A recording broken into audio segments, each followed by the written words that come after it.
Fellas, Macy Barber just pulled out of the main event against Erin Blanksfield, and that might actually be one of the worst fight nights we've had in UFC history. Definitely the worst card of 2025. I thought it was going to be tough to top Josh Emmett versus Lerone Murphy when it came to terrible fight nights, but that card looks like UFC 300 compared to whatever we just had with Blanksfield versus Barber, which didn't even end up going down.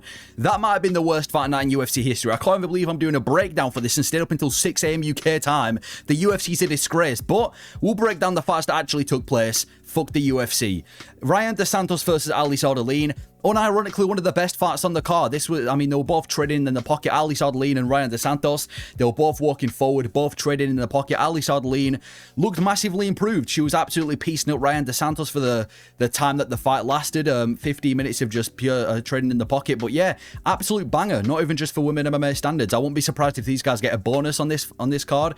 Just straight thrown in the pocket. And I will say about Ardelean, I remember when she first came into the UFC, I was kind of skeptical if she's actually UFC worthy. You know, she fought Shauna Bannon and Melissa Martinez, didn't really look UFC worthy at all, and you look at her on the regional scene, she didn't really look UFC worthy as well. But in that fight with Rayanne Santos, I know Rayanne Santos is also a low level, but she was piecing her up and she looks massively improved, so I won't mind seeing her in the UFC again. She's got a bit of personality as well, obviously does a bit of promotion on TikTok as well, so good win for Ardelean, and it was a great fight. Again, like I said at the beginning, wouldn't be surprised if one of the lowest level fights on the fight that I thought would be a disgrace to be in the UFC is actually the fight that gets a bonus, because they both stood, they both traded. You know, I thought multiple times it could have ended in a finish. Great win for Ardelean. Women MMA puts on one of the best fights of the card, which is everything you need to know about this card. Good win for Ardelean. We then had Michael Aswell versus Bolaji. This was a short notice fight. It was supposed to be Marco Medeiros.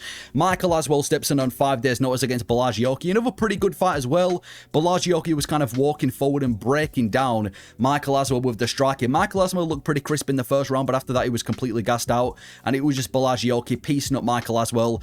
Didn't really have any significant moments in the fight because Michael Aswell was pretty tough, but just picked him apart. But yeah, another fairly fun boxing scrap. The first round was competitive. Bolaji was walking him down. Michael Aswell will counter, but then eventually Oki just kept pressuring him, ripping him to the body, getting him up against the cage and ripping the combinations, and just completely broke Michael Aswell down to the point where it wasn't really competitive anymore. And Aswell's tough, man. You know, the fact that he didn't get finished in this fight, definitely a tough dude, but I'm not sure he's UFC worthy. Pretty sure he couldn't get through on the contender series. Now he's just been beaten comfortably by Bolaji. Fair enough, it was on a couple of days' notice, but I say you send him back to the regional scene, let him get 2 or 3 more wins, and if he can prove himself, get him back in the UFC, because he is a tough guy, but he was kind of just a punching bag in this fight for Bolaji. But I will say the girl in the audience, I don't know what relation she had to Michael Aswell, but she was like coaching him. She wasn't actually a coach.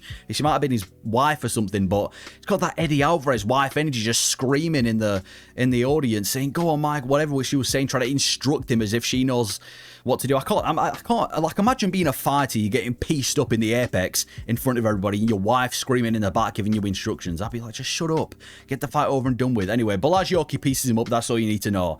Then after that, we had Jordan Leavitt versus Kurt Holobaugh. Yeah, this is one of the better fights on the card. Jordan Leavitt absolutely dominates Kurt Holobaugh, immediately shoots a takedown, picks him up and suplexes him, controls him with the grappling, doesn't let him get any space to get back up, and eventually just takes dominant position and gets a submission against Kurt Holobaugh, and chokes him unconscious, again with Kurt Holobaugh's wife in his, I think she was in the crowd as well, so another kind of wife interference in the corner. But yeah, this was domination from Jordan Leavitt. Ever since that Paddy Pimblett fight, I know he got choked out by Chase Hooper, but even that, until he got choked out, was competitive. He has looked really good with the grappling. Just took down Kurt Holobaugh immediately, suplexed him and choked him unconscious. I'm surprised that people were actually picking Kurt Holobaugh to win this fight. In these last fight, we saw Kurt Holobaugh get absolutely dominated by Alexander Hernandez, who's a striker, and now you put him in against Jordan Leavitt, who's a pretty good grappler for 155. He completely dominated him, showed levels in there. Wouldn't surprise me if Kurt Holobaugh gets cut from the UFC. You know, he's had like 3 different UFC runs. He's been cut like twice already. What's wrong with getting cut a 3rd time? But dominating performance from Jordan Leavitt. Give him a step up in competition after this. Obviously, I'm not saying he needs to get somebody in the top 15 or anything like that, but it was a dominant performance. But yeah, tough for Holobaugh as well, because his wife was in the crowd kind of instructing him on what to do, because apparently she's like this Brazilian Jiu-Jitsu pro, and he got choked out unconscious like seconds after she was giving him instructions. That's tough to watch. That's got to be tough to watch it. Like, why would you bring your family anyway? Dominant performance from Jordan Leavitt, dominated Kurt Holobaugh. took him down, suplexed him, choked him unconscious.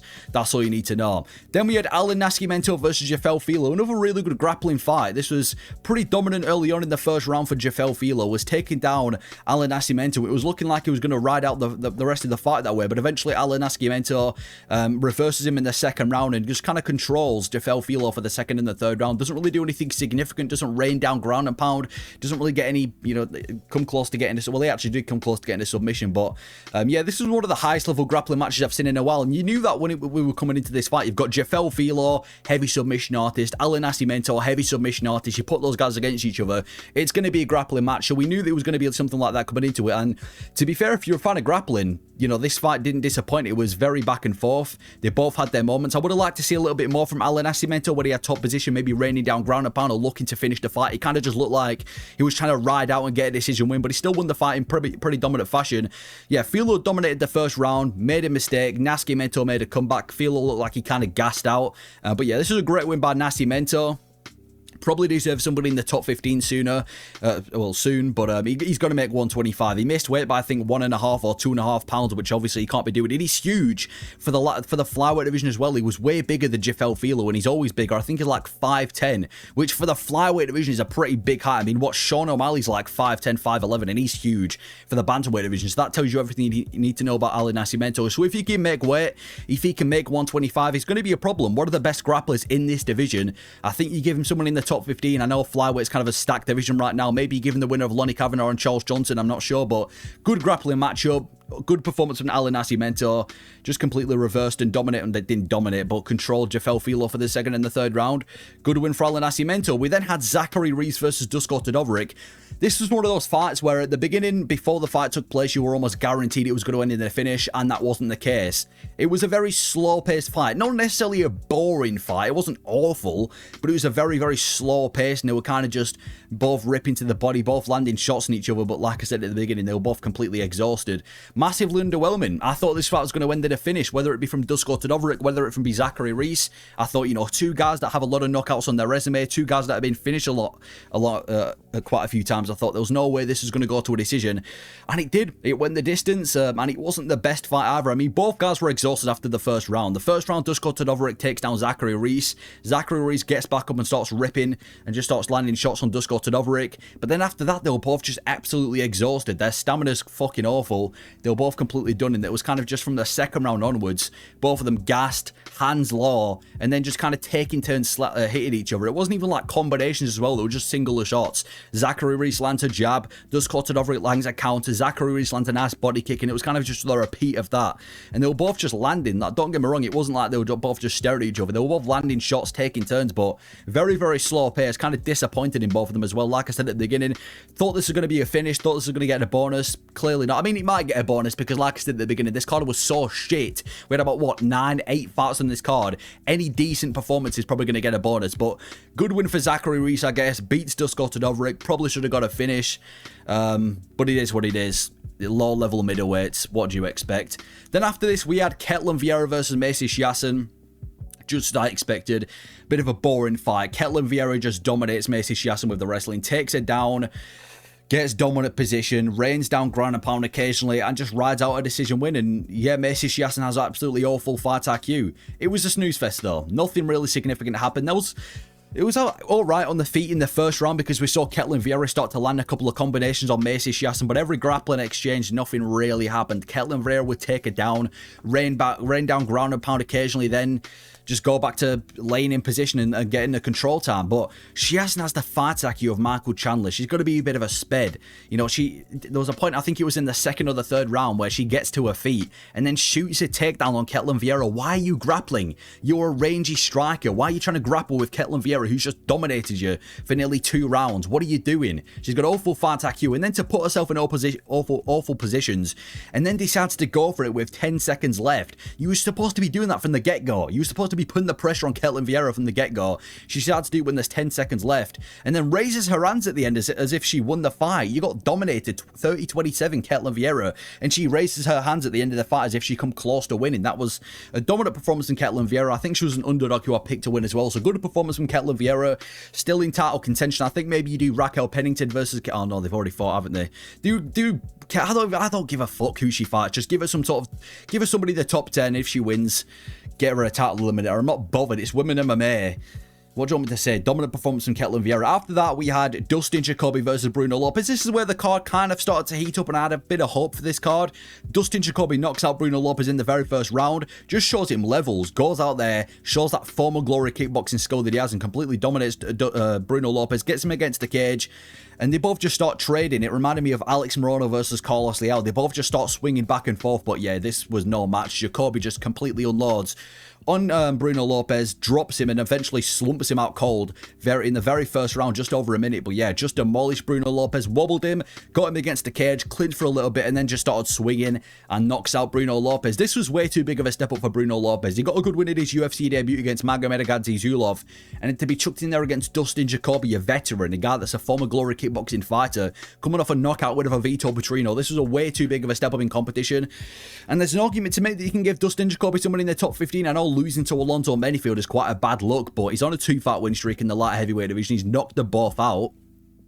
Maybe one more win and then somebody in the top 15. Maybe Modestas Bakauskas, who just got a good win. I'm not sure what you do with Dustin Jacoby, but he's on a streak. Still dangerous. 2-fight KO streak.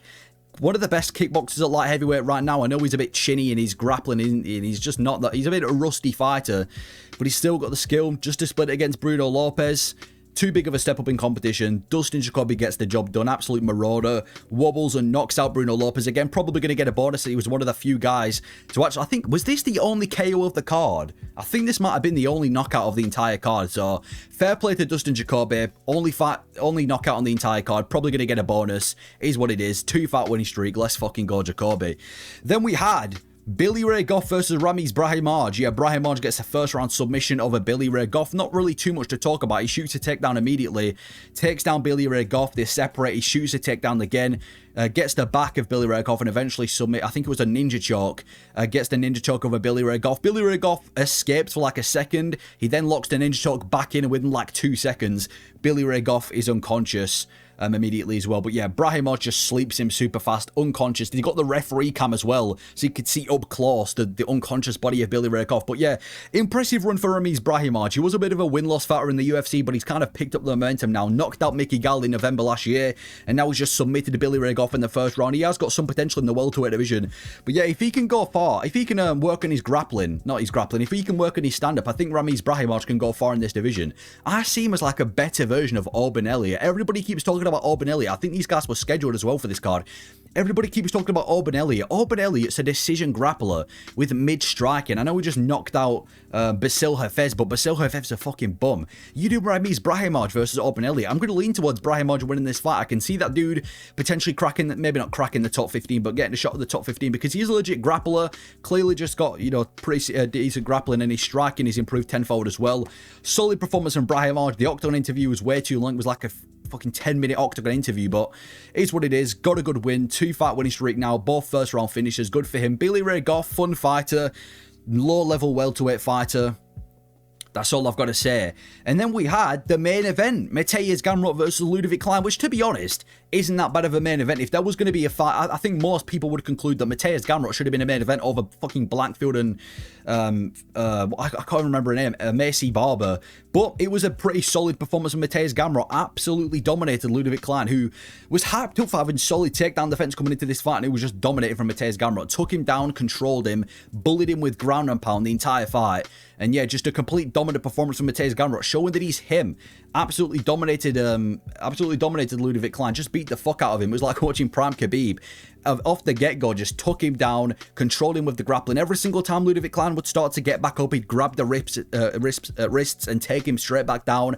When he'd get him down, he'd get in the full guard and just start raining down, ground and pound, and then Ludovit Klein would get back up again, and it would just be that on a constant basis. That's what I like about Mateusz Gamrot. He's a busy grappler. You get a lot of grapplers in the UFC like Ketlen, Vieira, who's on this card, who take their opponents down and do nothing with it. Mateusz Gamrot's busy. He's looking to deal damage. Maybe not the best finishing ability, but at least he's actually looking to stay active with the grappling. Called out Benoit Saint-Denis. I would like to see BSD versus Michael Chandler, but if that's not happening, I think BSD versus Gamrot's a pretty solid fight.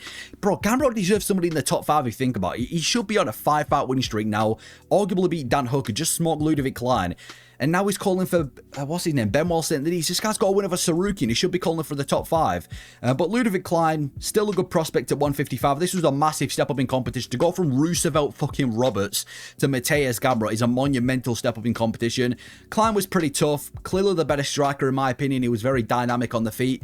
But Gamrot's wrestling was way too much. There's a difference between facing Jai Herbert and Roosevelt Roberts and then getting in the top 10 against the best wrestler, arguably the best wrestler in this division now, in Mateusz Gamrot. It was a dominant performance from Mateusz Gamrot. Probably going to get a bonus as well, the main event bonus.